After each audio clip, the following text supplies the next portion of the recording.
Kami dari kelompok 2 akan membuat video simulasi pembelajaran dengan metode tanya jawab, teknik statistik.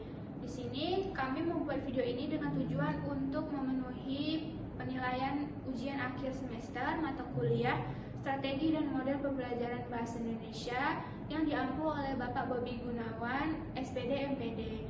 Sebelumnya, perkenalkan saya Tasya Septiani dengan NIM 2503010029. Di sini saya berperan sebagai guru. Saya Veronica Manurun dengan NIM 2503010004. Di sini saya berperan sebagai siswa 1. Saya Dewa Citra Lestari dengan NIM 2503010040 berperan sebagai siswa 2. Perkenalkan, nama saya Marta Mutasoid dengan NIM 2503010026 sebagai murid ketiga. Perkenalkan, nama saya Sahari Mengis dengan NIM 2503010006. Di sini saya sebagai murid keempat. Assalamualaikum anak-anak. Waalaikumsalam Ibu. Selamat pagi semuanya. Pagi Ibu. Bagaimana kabarnya hari ini? Baik Ibu. Oke, alhamdulillah. Semoga kita semua selalu diberikan kesehatan sehingga dapat mengikuti pembelajaran dengan baik. Sebelum kita mulai pembelajaran hari ini, Ibu akan mengecek kehadiran kalian terlebih dahulu. Yang pertama, Yuni. Ibu. Yang kedua, Citra. Yang ketiga, Marta. Yang keempat, Sahari. Oke, jadi kelas ini hari ini datang semua ya. Nah, sebelum mulai pembelajaran, Ibu mau bertanya terlebih dahulu. Kalian sudah pernah tidak membaca yang namanya sebuah cerpen? Nah, kalau sudah, menurut kalian biasanya apa-apa aja nih yang ada yang terdapat dalam sebuah cerpen? Saya Bu. Ya, Citra? Tokoh Bu. Ya, betul. Ada lagi? Temanya. Ya, Ibu ada ulang tahun. Oke, bagus sekali. Ternyata kalian sudah memiliki pengetahuan awal nih terkait apa yang akan kita pelajari hari ini. Nah, pada hari ini kita itu akan mempelajari unsur-unsur intrinsik dalam sebuah cerpen.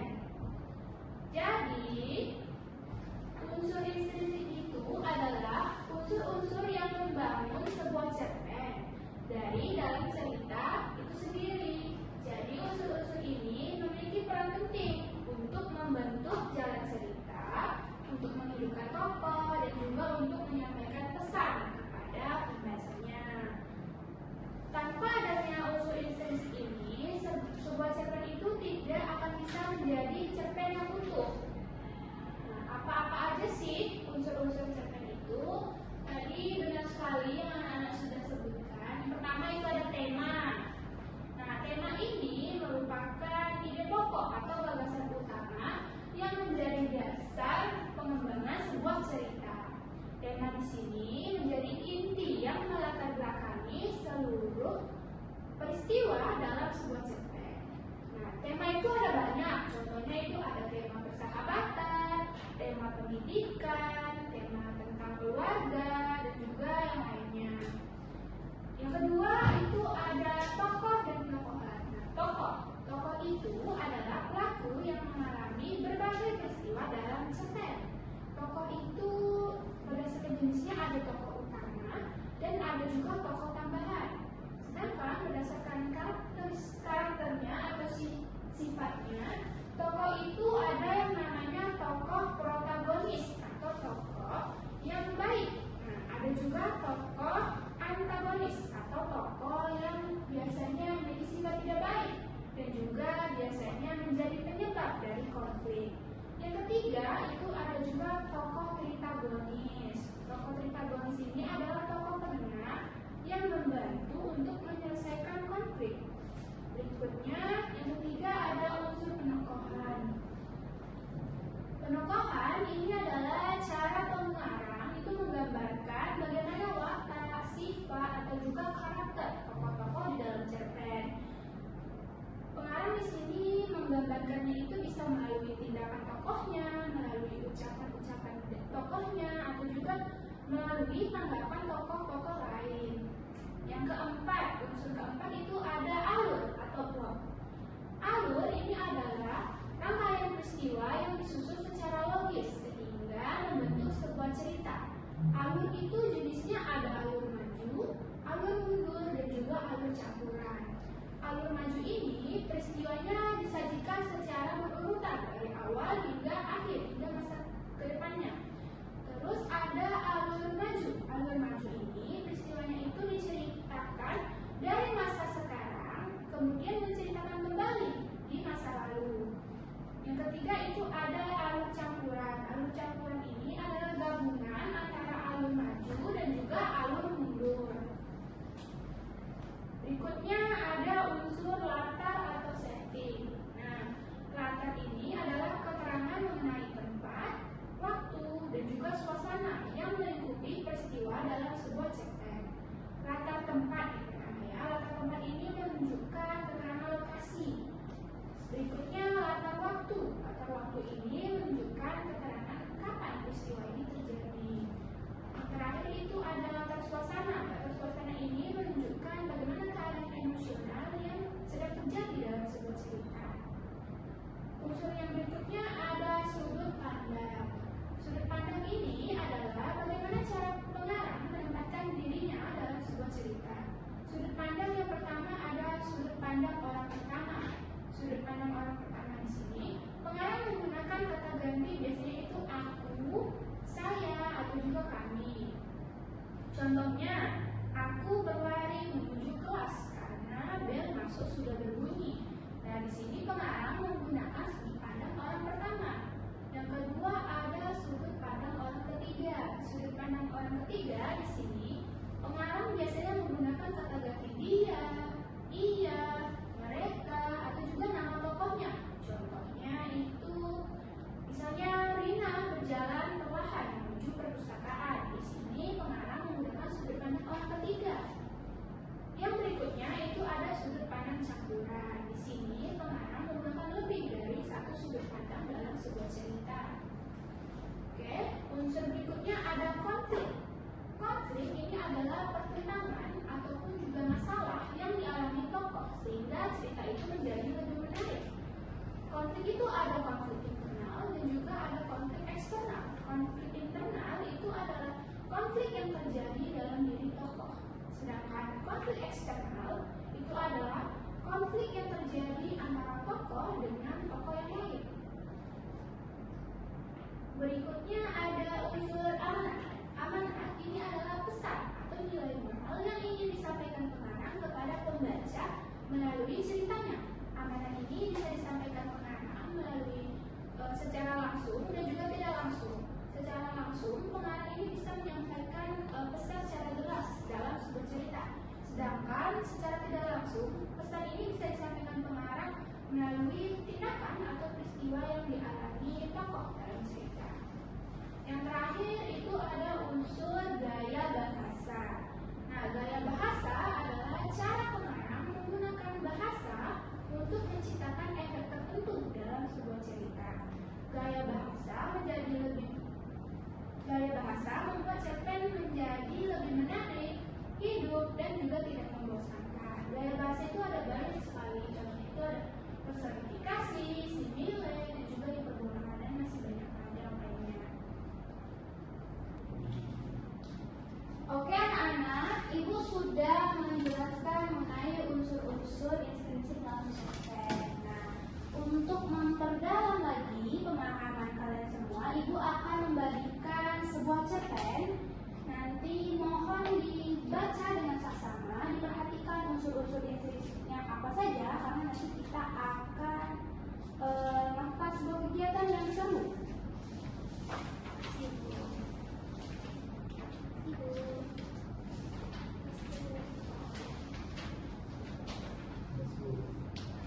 Dibaca ya ibu dari waktu 5 menit. Baik anak-anak, apakah semua sudah selesai membaca cerpen yang ibu bagikan? Sudah, Bu. Oke, sekarang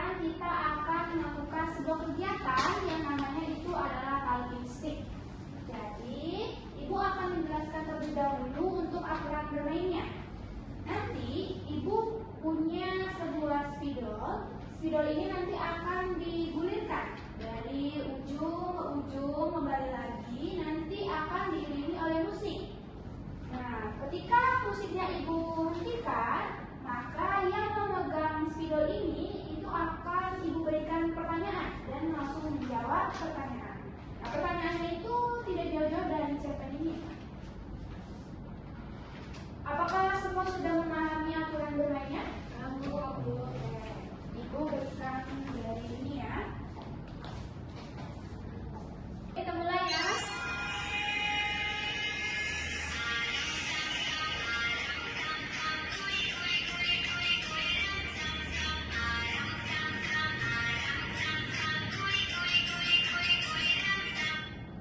Nah, Citra. Oke, pertanyaannya. Nah, pertanyaan untuk Citra. Yang pertama, itu apa tema yang disampaikan penulis dalam cerpen Sepotong Senja untuk Pacarku? Tema utamanya itu cerpen ini menceritakan tentang cinta yang tulus dan pengorbanan demi membuktikan perasaan suka melakukan tindakan yang tidak masuk di akal, Bu, yaitu mengambil sepotong senja sebagai simbol besar cintanya dan kesungguhannya kepada Alina. Oke, berikan tepuk tangan kepada Citra. Kita lanjut lagi ya ke permainannya.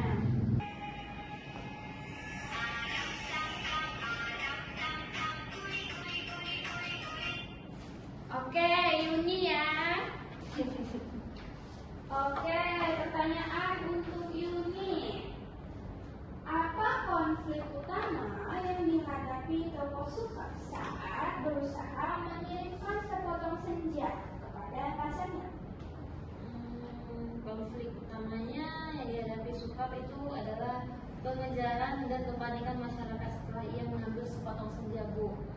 Orang-orang menganggap tindakannya aneh dan berbahaya sehingga mereka mengejarnya. Selain itu, Sukap juga harus memastikan potongan senja itu sampai kepada Alina dalam keadaan betul. Oke, berikan tepuk tangan kepada Yuni. Kita lanjut lagi ya.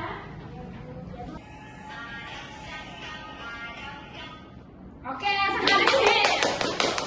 Pertanyaan untuk Saharis. Di mana latar tempat peristiwa yang terjadi dalam cerpen Sepotong Senja untuk Pacarku? Baik, peristiwa penting dalam cerita terjadi di tepi pantai saat senja ketika Suka mengambil sepotong senja dari langit. Selain itu, latar tempat lainnya adalah di dalam mobil saat ia melarikan diri di rumah Suka dan kantor pos tempat ia mengirimkan amplop kepada Alina. Oke, beri tepuk tangan kepada Saharis. Kita lanjut ya, Akhir.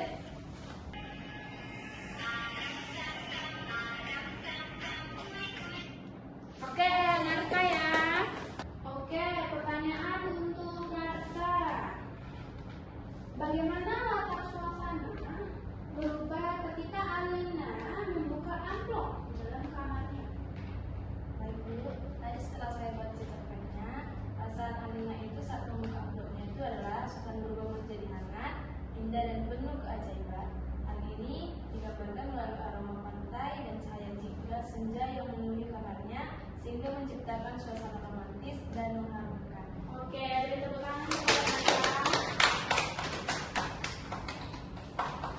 Baik anak-anak, kita sudah mempelajari tentang unsur-unsur insersi yang ada di dalam cerpen melalui kegiatan Kampung Stay. Nah, sebelumnya apakah ada yang ingin ditanyakan pada materi ini? Ya, Bu. Ya, silakan Yuni. Bu, karena tadi di situ di salah satu unsur inspirasi itu adalah sudut pandang. Saya mau nanya, sudut pandang dia sama aku ini enaknya apakah yang menghadap dia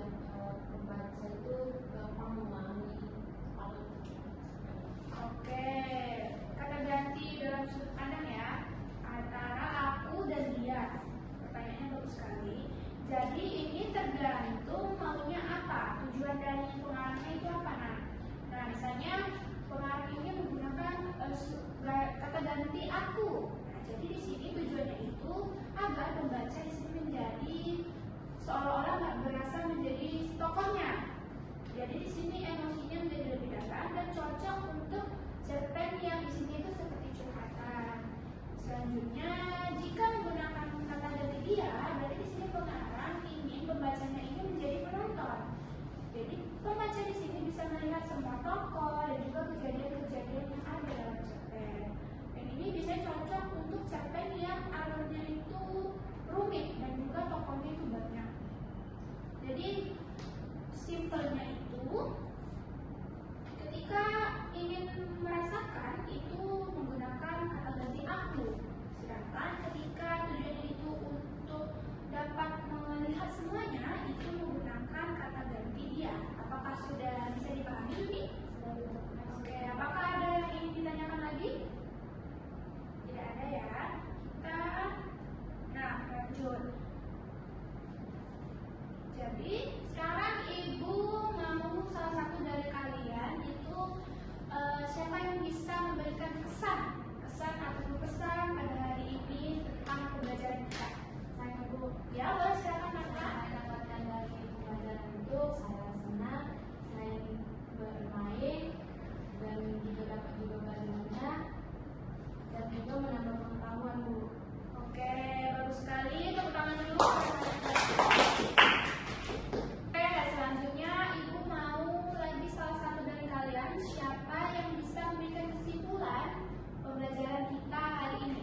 Saya Bu. Ya, silakan Citra. Jadi yang bisa saya simpulkan pada pembelajaran hari ini, unsur inspirasi cerpen itu ada isinya tema, tokoh, alur, latar, sudut pandang, konflik, amanat, dan gaya bahasa Bu. Oke, bagus sekali. Boleh berikan tepuk tangan. Nah, jadi unsur intrinsik itu merupakan unsur-unsur yang membangun sebuah cerita dari dalam. Nah, dengan memahami unsur intrinsik ini, kita itu dapat lebih mudah memahami isi dan juga pesan yang disampaikan dalam cerpen. Nah, baik, karena waktu pembelajaran telah selesai, Ibu harap semoga pembelajaran kita hari ini dapat menambah pemahaman kalian semua mengenai unsur intrinsik cerpen. Ibu mengucapkan terima kasih yang sebesar-besarnya dan Ibu tutup pembelajaran hari ini dengan Assalamualaikum warahmatullahi wabarakatuh dan selamat siang. Ya, Ibu. Sekian video yang dapat kami buat, terlebih dan kurangnya kami mohon maaf. Semoga video yang kami buat bisa memenuhi kriteria penilaian Bapak. Terima kasih.